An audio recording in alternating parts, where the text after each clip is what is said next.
At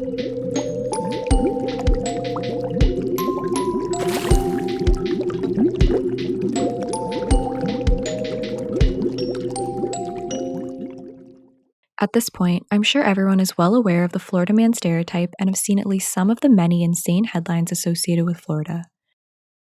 But there's one story that doesn't involve just one Florida man committing an unthinkable act, but rather an entire city of people who became known as the Nub Club in Vernon, Florida, by amputating their own limbs for insurance money. In this video, we'll explore how and why Vernon became known as Nub City. In the 1950s, the residents of Vernon, Florida were facing increasing economic hardships. Gradually, all of the steamboats that previously made their way through Vernon seemed to disappear. All the primary railroads that ran through the area would simply pass through without stopping. Worst of all, the sawmill, which had previously employed many of the residents, closed down, which caused a huge spike in unemployment. The combination of these three factors resulted in dire economic straits for the townspeople.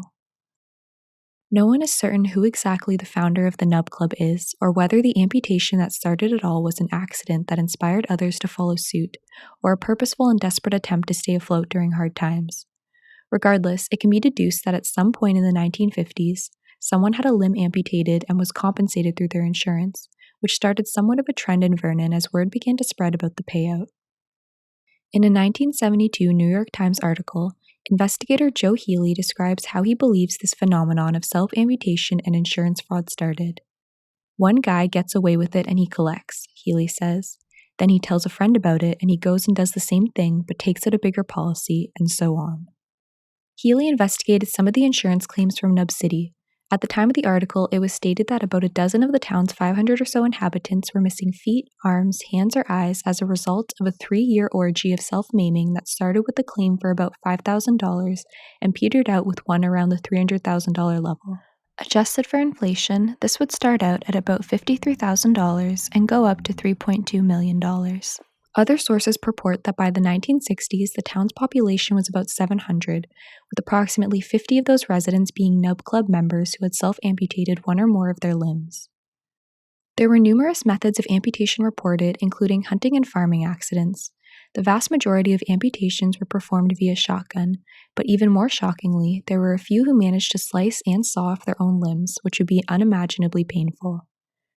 One insurance agent named L.W. Birdshaw, who was servicing the area, recalled a list of some of the policyholders, which includes a man who sawed off his left hand at work, a man who shot off his foot while protecting chickens, a man who lost his hand while trying to shoot a hawk, a man who somehow lost 2 limbs in an accident involving a rifle and a tractor, and a man who bought a policy and then, less than 12 hours later, shot off his foot while aiming at a squirrel. This is pretty much all the evidence needed to conclude that the staggering amount of amputations in Vernon, Florida were self-inflicted with the goal of insurance payouts, rather than being simple accidents or even some form of mass body integrity identity disorder. Investigator John Healy spoke about the surrealness of visiting Nub City at the time, saying, "To sit in your car on a sweltering summer evening on the main street of Nub City, watching anywhere from 8 to a dozen cripples walking along the street, gives the place a ghoulish, eerie atmosphere." Some members of the Nub Club, like the man who shot off his foot while aiming at a squirrel, even got quite bold, taking out massive life insurance premiums almost immediately before their injuries, which is a not-so-subtle sign that the amputations were self-inflicted. An insurance official named Murray Armstrong remembers one man taking insurance policies with 28 or 38 companies and claimed to have accidentally lost his foot while driving his wife's car instead of his pickup truck. This is suspicious, seeing as he would have needed to use his left foot to operate the clutch of his manual transmission truck, but not necessarily his wife's automatic transmission car. Adding to the suspicion is the fact that he brought a tourniquet with him, which he explained as being in case of a snake bite. His insurance premiums cost more than his entire income, and he ended up making over $1 million in insurance payouts from the combined companies. Despite knowing that it was a scam, it still seems pretty unfathomable that people would permanently sacrifice a limb in exchange for a sum of money, even with all the evidence of fraud laid out on the table. At least that's the thought process that the majority of jurors had when the insurers tried to take Vernon residents to court for insurance fraud, and it's the reason why none of the residents of Nub City were ever punished. Jurors could not reasonably believe that any sane person would intentionally dismember themselves, no matter how poor they were, and so they all got away with it. They did, however, run into issues when insurance rates rose rapidly due to the Florida Panhandle, wherein Florida, and in particular the tiny city of Vernon, accounted for 2/3 of all insurance claims related to a loss of limbs in the entirety of the United States.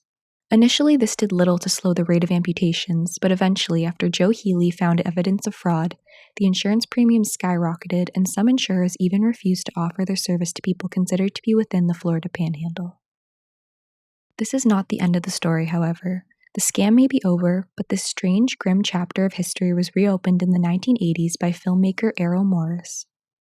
He originally wanted to make a documentary film titled Nub City, discussing the high ratio of people with amputations in the town and exploring why exactly they felt compelled to remove their own limbs for money. However, when he visited Vernon, he found that the residents were incredibly hostile towards his idea for the documentary. No one would comment on anything to do with the Nub City scam, and several other people threatened to assault or kill Errol Morris, and their threats were not idle. In an interview, he describes being violently assaulted by the son of one of the Nub Club members, saying, "I knocked on the door of a double amputee who was missing an arm and a leg on opposite sides of the body, the preferred technique so that you could use a crutch. His buff son-in-law, a Marine, beat me up. I decided whatever I was doing was really, really stupid and dangerous." So instead of diving into the depths of insurance fraud and intentional self-amputation, Errol Morris's 1981 documentary titled Vernon, Florida focused on some of the eccentric residents living in the town. According to the description on his website, Vernon, Florida is an oddball survey of the inhabitants of a remote swamp town in the Florida Panhandle. Henry Shipes, Albert Bitterling, Roscoe Collins, and others discuss turkey hunting, gator grunting, and the meaning of life. This second effort by Errol Morris, originally titled Nub City, was about the inhabitants of a small Florida town who lop off their limbs for insurance money. They literally become a fraction of themselves to become whole financially, Morris commented, but had to be retooled when his subjects threatened to murder him. Forced to come up with a new concept, Morris created Vernon, Florida about the eccentric residents of a southern swamp town. So in the end, the documentary was 56 minutes of surreal monologues from an idle police officer, an obsessive turkey hunter, a pastor fixated on the word therefore, a couple convinced that the sand they keep in a jar is growing, and, among others, an old man who claims he can write with both hands at once. He picked all the nuts in Vernon, City Clerk Sharon Cobb said recently. Though Vernon, Florida was not a blockbuster, Roger Ebert called it an unforgettable film. Here are a few of my favorite moments from the film. You ever seen a man's brains? And then your hand right to the reverse.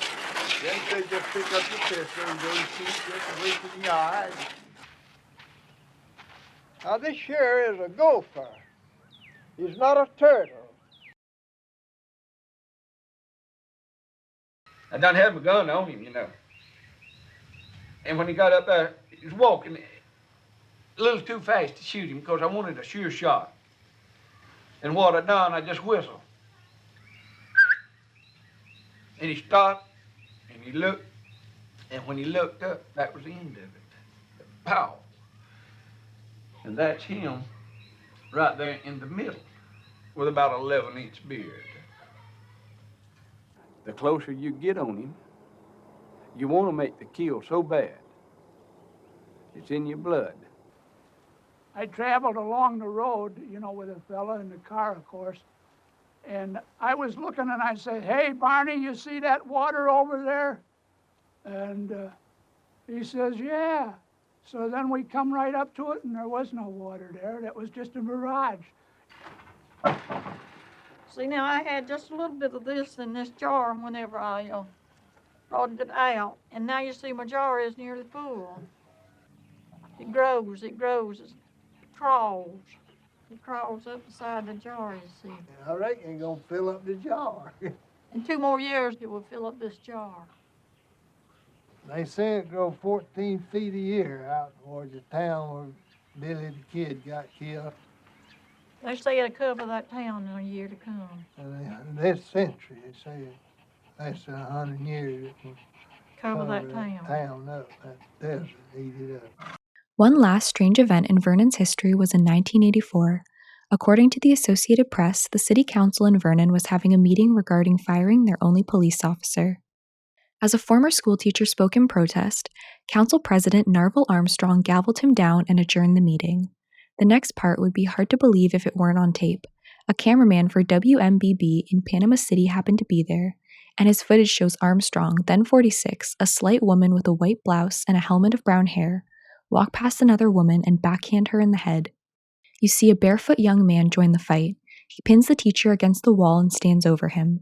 The teacher raises his hands to shield his head, but it does not work. The barefoot man's right fist is tireless. He clocks the teacher 6 times before the camera turns away. Later, you see the teacher's face covered in blood. You see an older man fighting too. He's thick at the middle, balding, wearing khakis. He punches a woman while the barefoot man holds her arm. He assists in the thrashing of the teacher. You see his right hand whooshing through the air, connecting with flesh, and you look for his left hand, but it's gone. In its place is a metal hook. One of the most spectacular incidents occurred in the quiet rural community of Vernon, Florida in Washington County. On June 20th, 1984, during a routine Vernon City Council meeting, the meeting was suddenly erupted into violence. This video was captured when a bloody brawl ensued over the discussion of the firing of the city's only police officer. These pictures pretty much explain what happened that night. Junior Armstrong was convicted of aggravated battery and sentenced to 4 months in jail, fined $500. His son Coleman received a 6-month jail sentence for the same crime. Both men represented themselves during the trial and appealed. Meanwhile, the woman who started it all, Errol Armstrong, was suspended from office and eventually resigned. She pled guilty to battery and received a suspended 3-month sentence, and she was placed back on the Vernon City Council. No one opposed her when she ran for re-election the following November. And that's the way it was back on June 20th, 1984, during a routine Vernon City Council meeting. So where are we now? As of the current day, many of the residents implicated in the Nub City insurance fraud have since passed, and the vast majority of residents of Vernon are people who are eager to have the strange reputation and history of their city forgotten. This is understandable given that they had no part in the insurance fraud and self-amputation that gave Vernon the unfortunate moniker of Nub City. But still, it's impossible to forget this eerily compelling chapter of history. Thank you for making it to the end of this video. If you enjoyed, I would really appreciate it if you would consider supporting me by liking the video and subscribing to my channel. And if you have any questions or suggestions, please leave a comment below. I hope to explore more oddities and mysteries with you. Our world is a strange one, and I hope you join me in learning about some of the more curious and eerie happenings. Thank you.